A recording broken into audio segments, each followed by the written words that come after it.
Hello, thanks for joining me for your in-depth monthly horoscope for February for the Sun and the Ascendant. If you have yet to subscribe to my channel, please click or tap on the bell notification symbol. If you'd like to talk to me directly, you can do so on Twitter, or if you'd like a one-to-one consultation, please see the link beneath this video and check out my testimonials. Also, if you want an immediate analysis of what the future holds for you based on your time, date and place of birth, my affordable written reports, you can get 30% off on a special offer. If you get your character analysis too, please see the link beneath this video as well. Hello Leo, and welcome to your in-depth horoscope forecast for February. Now, as the month begins, a quite stellar event occurs, quite literally, as Venus moves into your opposite sign. Now, that joins with the Sun in Aquarius, Mercury in retrograde, Jupiter, the planet of growth, and Saturn, the planet of structure. The seventh house is very much where we interact with others. It's where we set our boundaries, but it's where we get our needs met. So Venus moving into this area is very much about diplomacy. It's about relating, and it can, from this point at the start of the month through to the 24th, bring something very positive to bear around a relationship, or it may see you entering into a closer dialogue.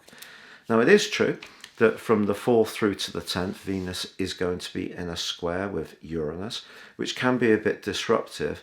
But if you're single, it could also bring someone into your world in quite a sudden way. Don't be surprised if that's through your work, or that person is from a different age group to you.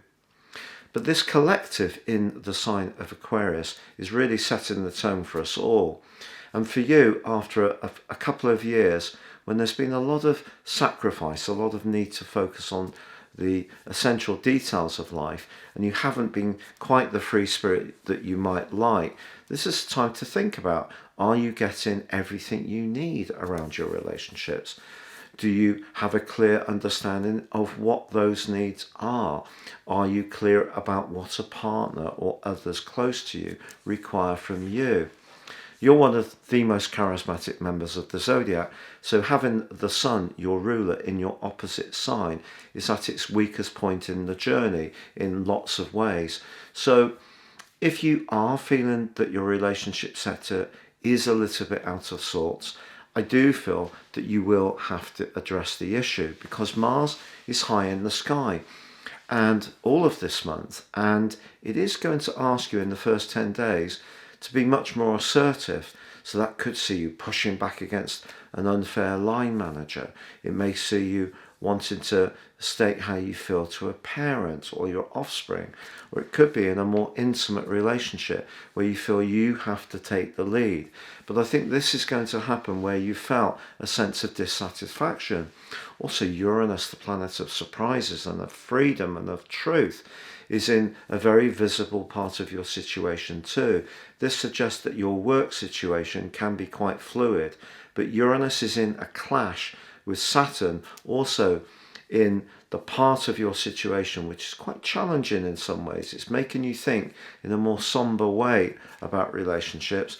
Well, that's squaring with Uranus too. So if you're in a tie where you don't feel you can be a free spirit, you feel that you don't have a voice, you don't feel the other person listens to your needs, that you're always negotiating into their position, this month is very, very powerful.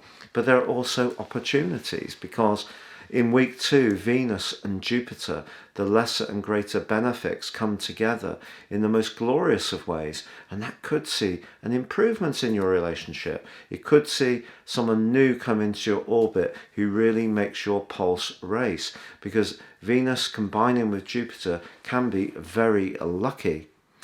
Now, we also have on the 8th a combination between the Sun and the retreating Mercury.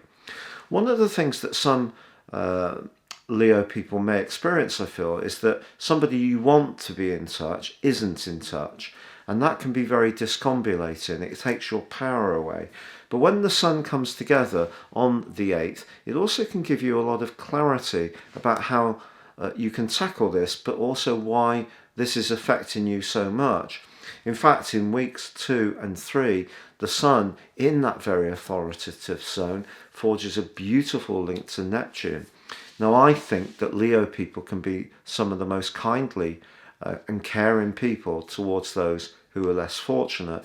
So it's possible across those weeks you will be doing something to lean into someone else's needs, but taking action to make things happen to help their situation. So perhaps you're going to contribute to a charity, a good cause, look out for someone close to you who may be struggling a little bit, but it's your opportunity to show that more altruistic side of your nature. Now, on the 11th of the month, and combining with that combination, that glorious combination between Venus and Jupiter, we have a new moon in the sign of Aquarius. So that's an opportunity to recharge your relationships, set your intentions to make an improvement. If you are single and you would like that person to come into your world, even if that is governed to some degree by the restrictions around COVID, you can do this. And because there is a semi-sextile between the new moon and the planet of change and transformation, Pluto, if you're in a live-in relationship, I think getting a better share of the domestic load is going to be a good way to create more harmony. But also the new moon, if you're single, suggests that you could meet someone in quite a practical and work-a-day situation in the following month. Now, on the 18th, the Sun makes its way into your 8th solar house, the sector of transformations. You already have dreamy Neptune in this location, and on the 21st, Mercury ends a retrograde. If there has been somebody not in touch that you want to be in touch, they may get in touch from that point, but it could take until the 13th of March before a relationship situation really becomes clearer to you. However, on the 25th, Venus joins up with the Sun and Neptune in your 8th house. This is great for your cash flow. Somebody could be very generous to you in the following 28 days, or a business opportunity can come through your personality powers, or it's possible that something can get a whole lot more sultry. Now, the 27th sees a Virgo full moon.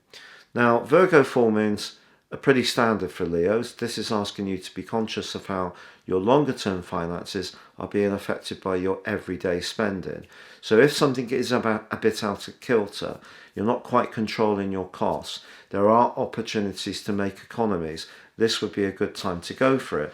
But Uranus is very much threaded through this story. So the first 2 weeks of March are going to see you trying to think outside the box, be more innovative about how you can marshal those resources that you do have, but also perhaps bring in some new income streams.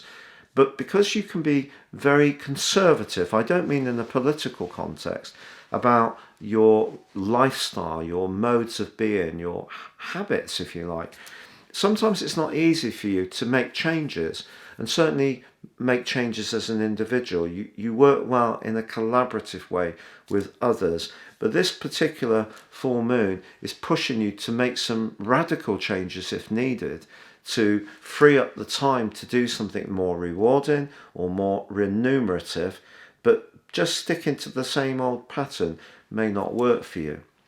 I would like to say that the 3rd to the 9th of this month can be a big moment for a romantic relationship that may have been bumping along the bottom.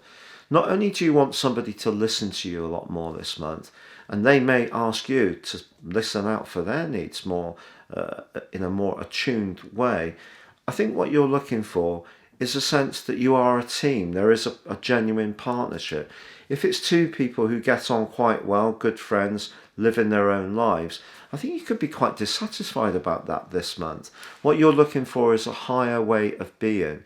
And this is not going to end here, because the Aquarius influences that are so manifest in your situation at the moment, okay, it is going to move on because Venus moves on later this month. Mercury is going to come out of retrograde, also move into Pisces.